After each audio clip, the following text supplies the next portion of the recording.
Well, good morning. Good morning. Does that seem kind of loud? Okay, I guess I'm right in front of the speakers. Just right there. It's nice to be with you this morning, especially after missing Dwayne's sermon last week. I apologize. The flu kind of does that to you. Put you on your back. A few weeks ago, when the October Friday Night Light came around, Janice and Sarah hosted it. And Janice asked that people bring their favorite Bible verse to that night to remember and to share with it. For me, it was very simple. Two of them just popped right into my mind. John 3:17 and Ephesians 2, verses 8 through 10. That night, there were about 22 verses or passages that were mentioned. The most were from the Gospel of John, with 6. The second was Psalms. There were 4 passages or verses from Psalms that were mentioned. Now, I've never been a big fan of Psalms. There's a few of them that I like, but I find a lot of them very repetitive.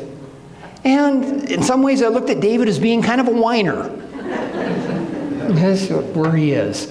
When Scott A. had his Bible study on Psalms a couple years ago, I went for a few weeks, got to about the 23rd Psalm, and that was about all I could take.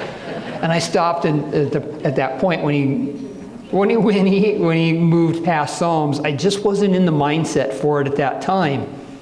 But as I worked on this sermon and thought about David and this message I had today, my opinion has changed.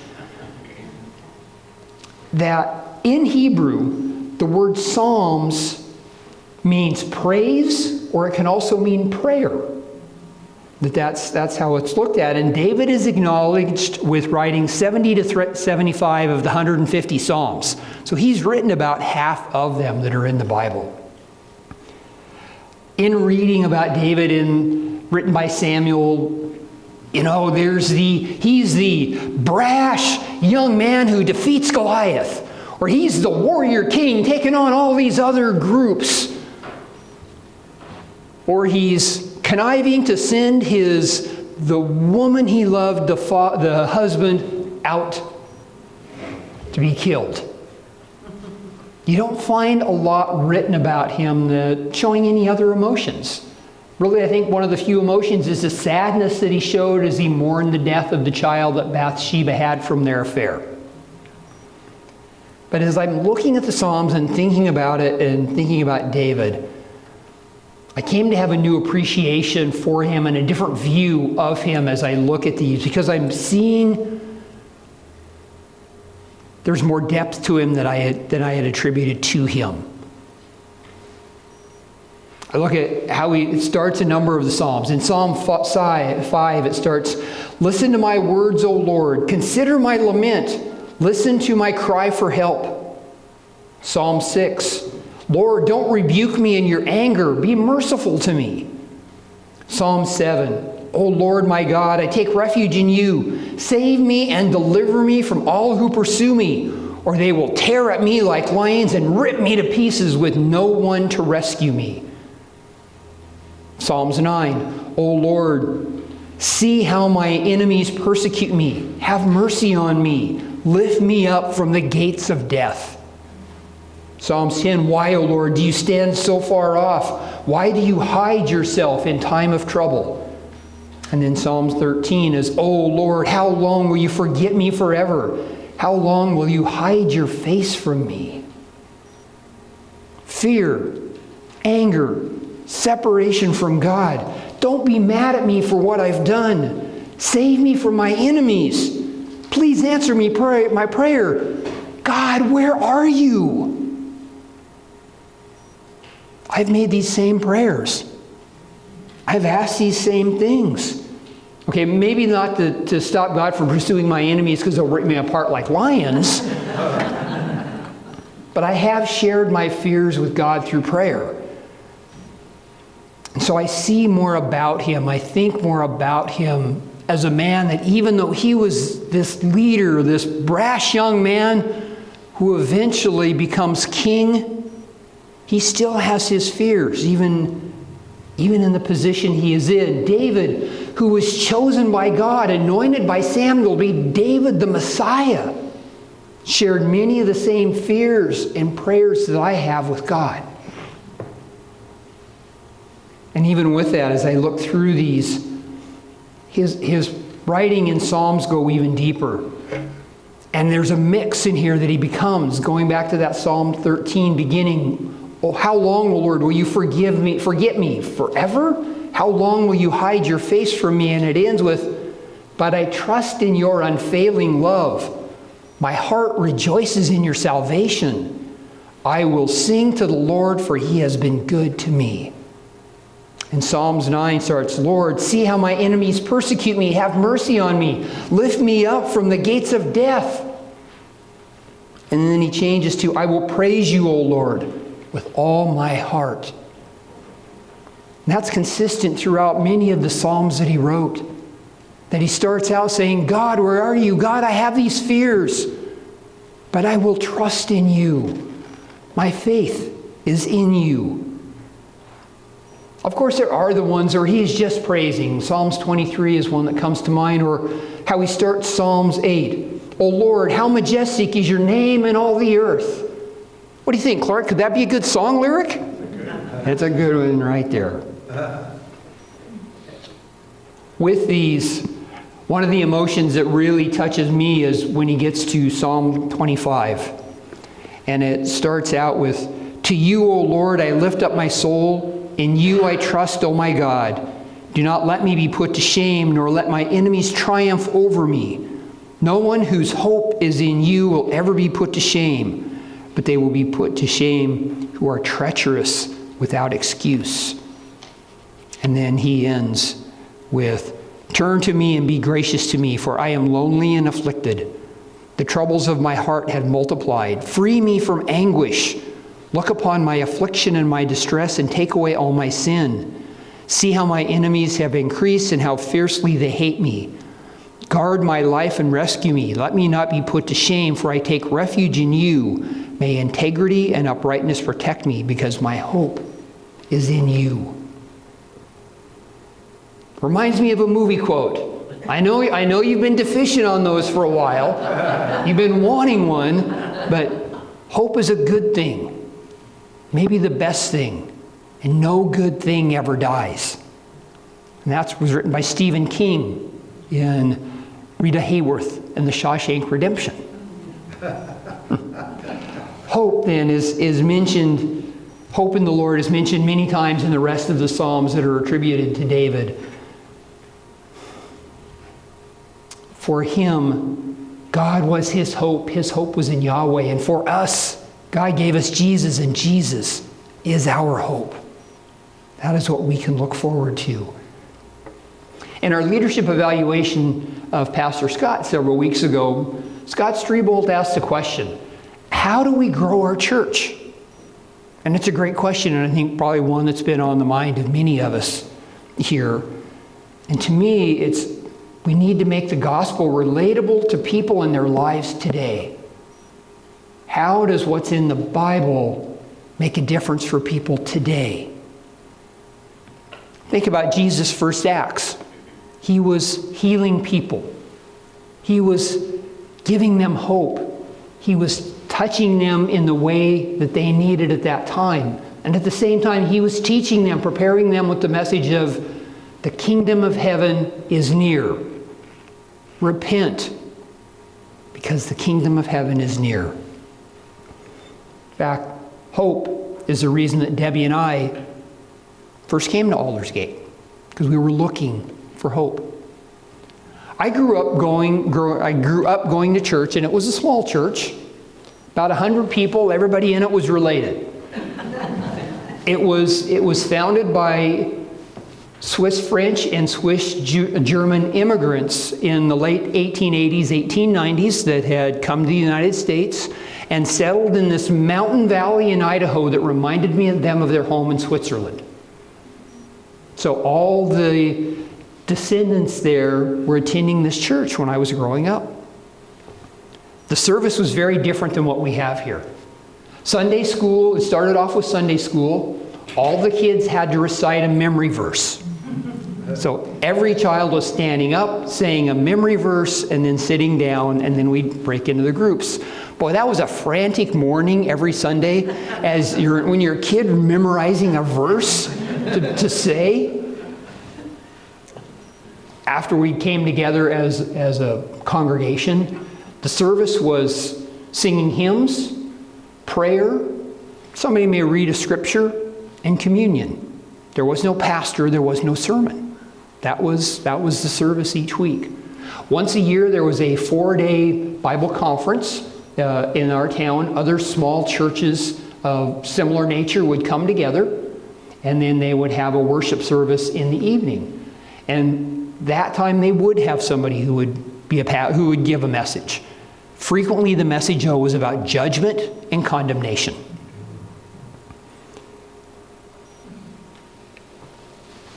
When I was about a junior in high school, there became a disagreement between the adults in the church, and my family left. I didn't think about it till years later that except for the time my dad was in the Army, this was the only church he had ever attended. He had attended this church for 45 years. So I don't have any idea how hard it would have been for him to leave this church that he had grown up in and spend his time in. We attended a Nazarene church for about a year, a little over a year. And when I went off to college, I stopped going to church because I didn't find anything I knew or learned up to that point was relatable to my life. It didn't have any impact on me whatsoever. So I stopped going to church. My parents stayed, that's the time I left for college. My parents left the Nazarene church and started attending a Presbyterian church, or the Presbyterian church in town. In a small town of 2,500, there's a church of each denomination. And that's where they ended up attending for the rest of their lives until they both passed away in 2014 and 2020. I started following my career, moved around the country, ended up in Reading for work, met Debbie through a dating service, and we got married in 1990. I was her second marriage. We'd been married about 13 years in 2003, had through that whole time never attended a church at all. Occasionally went with her mom to the Catholic church. Debbie had grown up going to the Catholic church, but when she went off to college, she stopped going to church as well. But after 13 years, our marriage, we were struggling, and we were just kind of going, what's the meaning of life? Is this all there is? I poured myself into work and into Toastmasters. Debbie looked into the New Age movement and Wicca, or witchcraft. But we both found them unsatisfying. So we talked about it a little bit and decided, well, let's go to church. We haven't tried that. We had friends, Jim and Jean Doan, who attended here at Aldersgate, and they had invited us to some of the mystery theater dinners. So we went, well, let's go to Aldersgate. Why not? So one Sunday in 2004, we came to the 11 o'clock service, and we thought we'd meet Jim and Jean here. We had made those arrangements. Jim and Jean can be time challenged at certain points, and they didn't make it. But we were greeted, we felt very welcomed. After the service, we talked with Neil. He told us about the contemporary service at 9 o'clock. So we said, okay, we'll check that out. We came to it. We liked that. We liked the music, hit for us. We connected with the messages that Neil and Pastor Tony gave, because he mixed both a biblical teaching, the message in the Bible, with how it related to our lives. He made it applicable. And Neil, I thank you for that, because that really, since I didn't grow up with that, that gave me how it related to my life. And so I've always tried to take into that when I give messages, how something I'm talking about relates to my life as well, to make it relatable to people so they can see how it goes. So thank you for that. I really do appreciate that.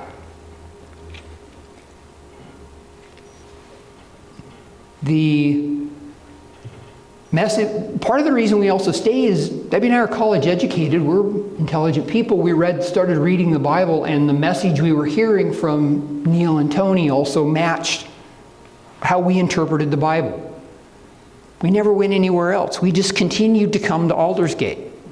We became active with it, using our skills and talents in different ways. And then when Pastor Tony was appointed to Wairika, we noticed that the praise team went to chaos, upheavals, just pick your adjective to talk about flux and change that was going on. And Debbie said, I could help out. I said, how? And she says, I play guitar. I went, what?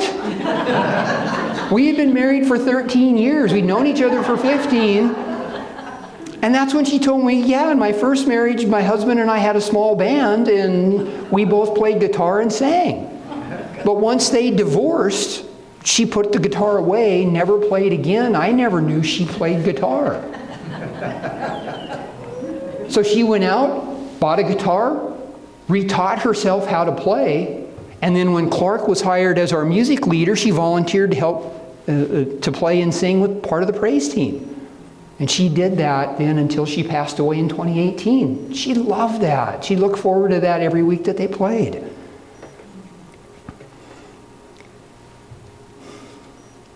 I think that's one reason also why we stayed, is that because we found hope here. We found family, but we also found hope here at Aldersgate. For me, that's one of the reasons I really like John 3:17, that Jesus came into the world to save the world, not to condemn the world.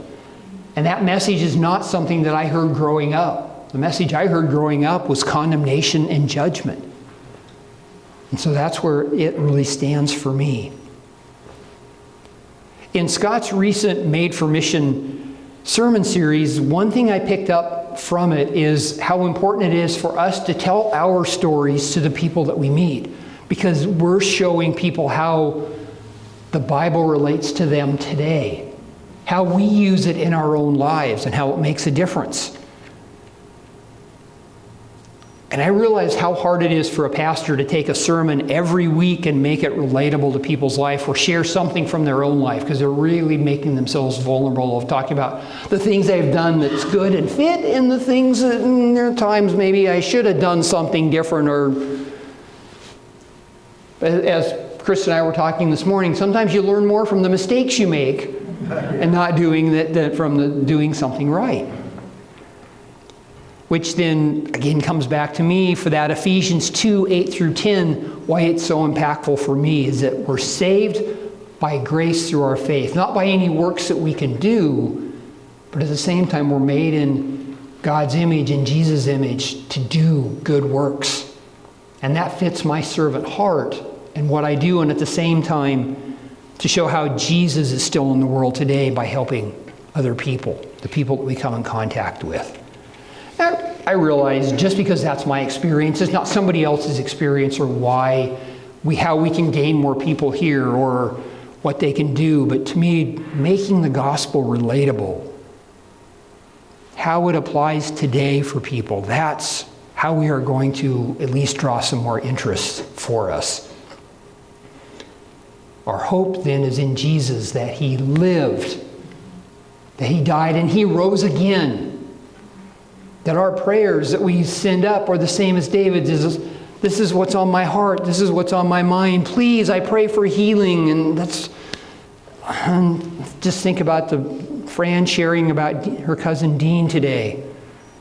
And praying for healing for him. And he'll have healing, but just not in the way that we would like to see that happen. So that he would have more time with his family. So that we will have those prayers. That we are praying for God for direction, for protection, for healing, for wisdom, to feel God's presence in our lives, for hope, the hope that comes through the gospel. I look at the cornerstone of my foundation, or the foundation of my hope, of my faith, is faith, love, hope, and Jesus. But sometimes that can get lost. Sometimes when we have those hard times like Dean is going through, or each of us has gone through, or I've gone through the last several years, you kind of wonder, where is hope? And sometimes a reminder of that can be helpful. So in this, these bags are stones of hope for you to take. That at those times you're having some challenge, you can hold on to that foundation. And maybe there's some times when you may come across someone who needs some hope. I do. You can share that with them. But also to let them know that they can find hope here and they can find hope here. As David wrote at the end of Psalms 33, we wait in hope for the Lord. He is our help and our shield. In him our hearts rejoice, for we trust in his holy name. May your unfailing love be with us, Lord, even as we put our hope in you.